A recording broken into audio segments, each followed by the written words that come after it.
Mallorca is not for sale. This is the message of thousands of protesters who took to the streets of the Spanish island over the weekend.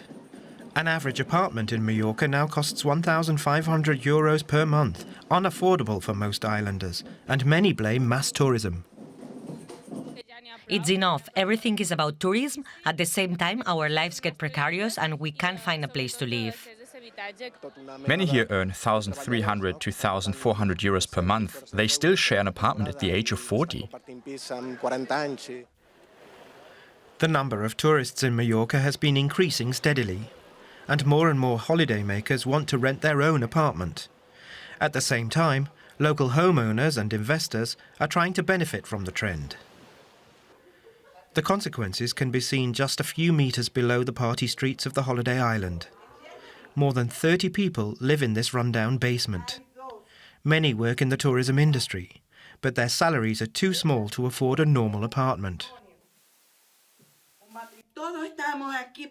We are all in dire straits here.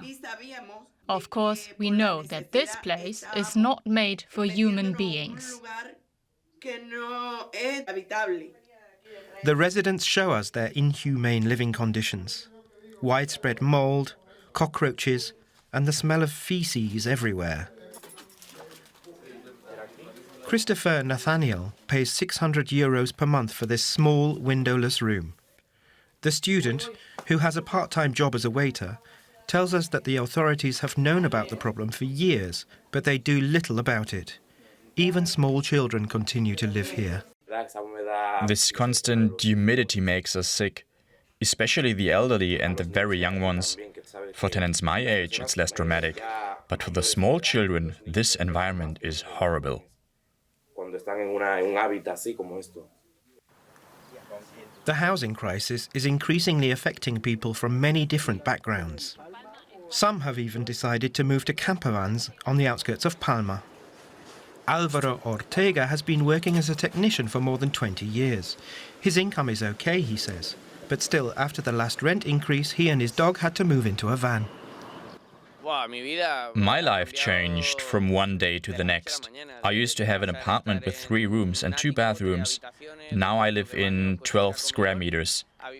Of course, everything is completely different now, but you can get used to this lifestyle.